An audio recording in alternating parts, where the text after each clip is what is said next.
Ayun, magandang araw sa ating lahat mga kaibigan. Muli nagbabalik ang lingkod, Ronde TV mo. Tuloy tayo kagad sa ating topic mga kababayan. Ito na yung viral na nangyari kahapon mga kababayan, sa isang broadcaster dyan sa Misamis Occidental na si Juan Humalon mga kababayan, na binaril sa loob mismo ng kaniyang compound mga kababayan, ha.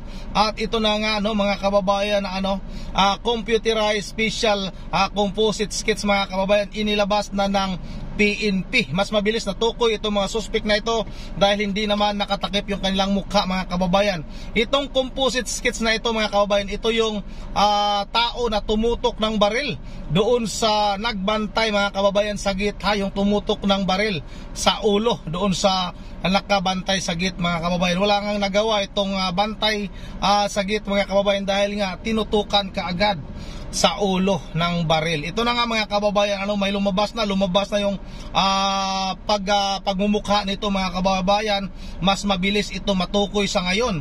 Ang problema lang dito mga kababayan, baka itong tao na ito ay iligpit. Yun ang problema. Baka iligpit din ang nag-utos sa kanila mga kababayan. Ito na nga mga kababayan, wag na nating patagalin, sabay-sabay na natin itong panoorin.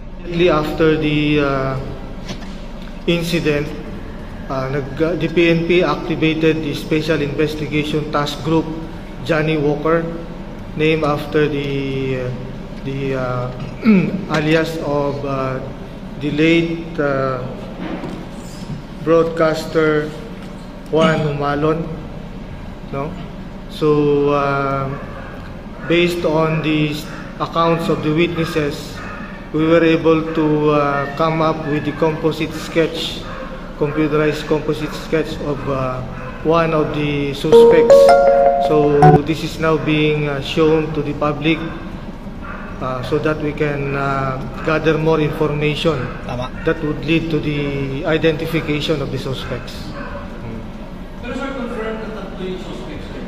Confirm na tatlo base doon sa statement ng witnesses, and complemented by the CCTV footages na nandun sa area. Yes. That is subject to our ongoing investigation.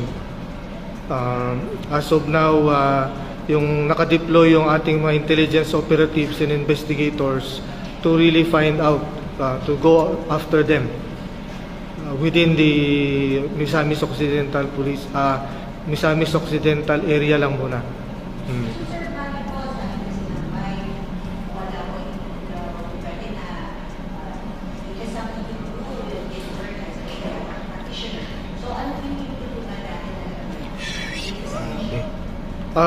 We cannot discount the possibility na ito ay work related, sa pagiging broadcaster niya. But we are also looking at the possibility of personal motive, because based on our investigation initial is mayroong heated argument between the victim and some individuals na umabot sa korte yung issue. So isa yun yung tinitignan natin, more on the personal motive. Sir, yung personal motive na to, sir, ito ba yung gawa sa lupa? Saka retention niya sa accusation? We cannot confirm it because the investigation is ongoing. We don't want to preempt yung investigation. That can be concluded doon sa investigation natin ng SITG. Yes. So this is the cartographic sketch of the suspect. See, he is a male, 5 feet. Wala pa pangalan. 5 feet and 5 inches in height, medium build, around age 40, weighing 70 kilograms, fair in complexion.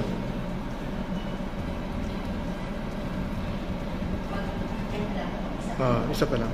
Out of the 3 suspects, based on the vivid instruction, the clear statements of the witnesses, ito yung kinalabasan. He is not the trigger man. Ito lang yung isang nakapasok sa compound. Yung sa gate niya. O yung nasa gate. So, sino nag-identify sa kanya, sir? The witnesses. And complemented by the CCTV footages. Sir, saan po yung dalawang witness yung bakit sa lalaki?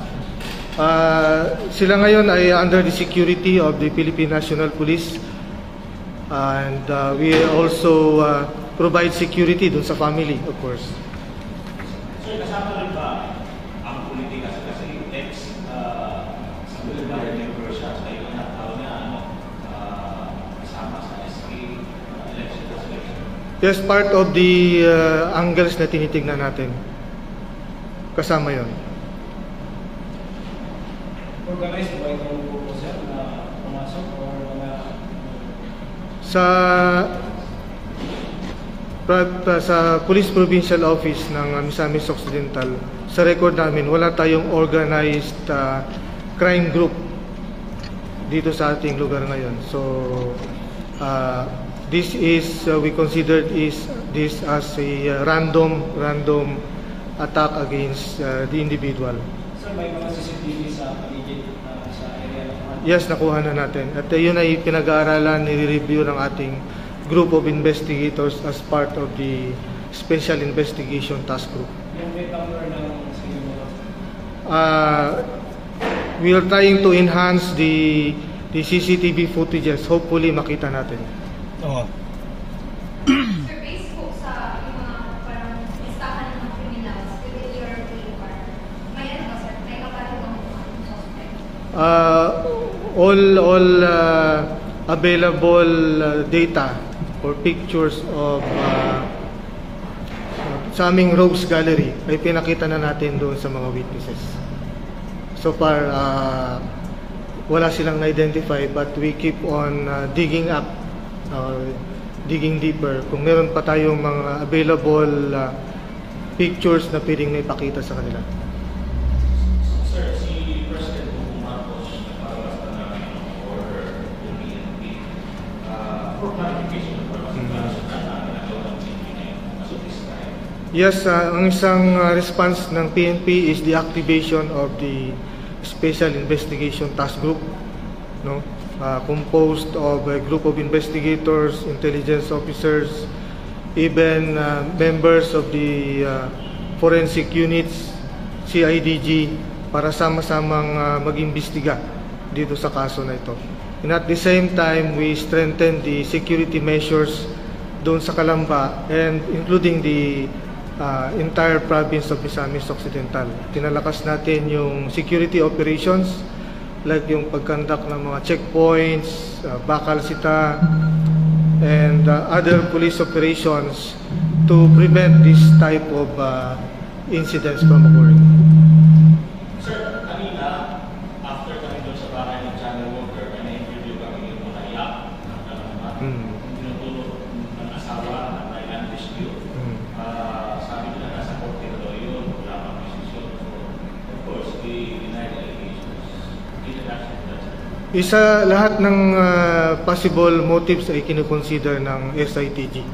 And we cannot make a conclusive remark about a certain issue kasi hindi pa tapos yung investigation. Pero kasama sila sa possible na investigation. Kasama rin. May bitan talaga, sir. Ginagawa natin lahat ng paraan para makita kung anong mga anggulo ang dapat i-exploit ng ating SITG. May mga person of interest na ba sa sa PNP ngayon? Ang focus natin is doon sa tatlong personality.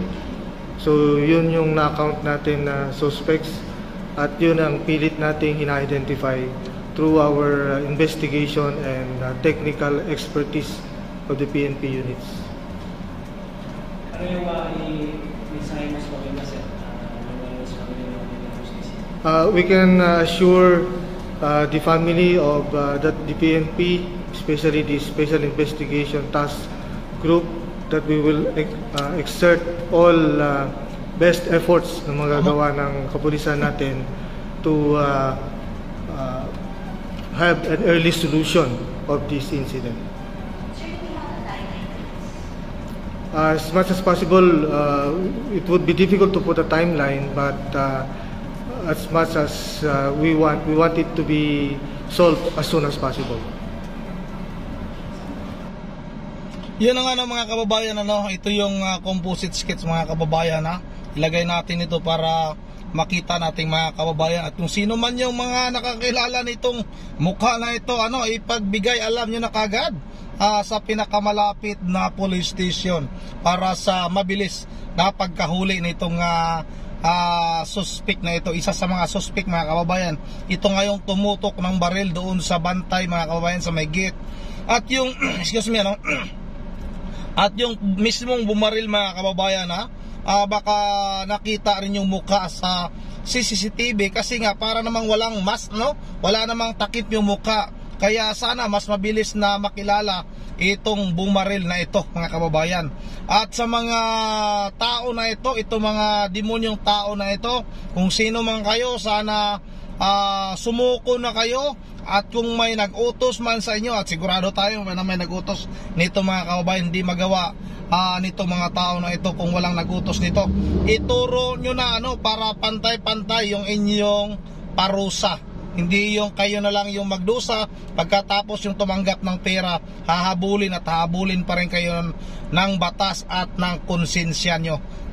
Isipin natin, ang tao ay mayroong espiritu, ay talagang mananagot kayo sa Panginoon at sa batas natin. Mga kababayan, sana ay mahuli itong mga suspect na ito. Sana nga ibalik na yung parusang bitay para mga ganitong klaseng krimen mga kababayan, itong walang awang pagpatay, mga karumaldumal na pangyayari. Dapat nga ang parusa nito ay bitay mga kababayan. Walang puwang sa mundo, walang puwang yung sa mundo yung mga ganitong klaseng tao mga kababayan. Yun ang hanggang dito na lang muna. Hindi tayo makapag-shoutout dahil nasa labas tayo. Pumarada lang tayo dito saglit mga kababayan para makapagbigay tayo ng reaction sa pangyayari kay Juan Humalon mga kababayan, isang broadcaster sa Osamis Occidental. Yun nga, hanggang dito lang muna. Once again, this is Ronde TV mo. Shout out na lang sa lahat ng ating mga taga-subaybay, sila Ma'am Joyce, sila Ma'am Bergie Baril de Diyos ng Pulilan Bulacan, Franklin Satdin ng San Mateo Rizal, Robert Tawadan, si Idol T. Diver, Lord sa Rosalie Malit, kay sino-sino pa yan dyan, hindi ko mas pasensya na sa hindi ko masyadong natatandaan. Maraming salamat at hanggang dito na muna. At once again, this is Ronde TV mo. Ingat ang lahat. God bless bawat isa sa atin.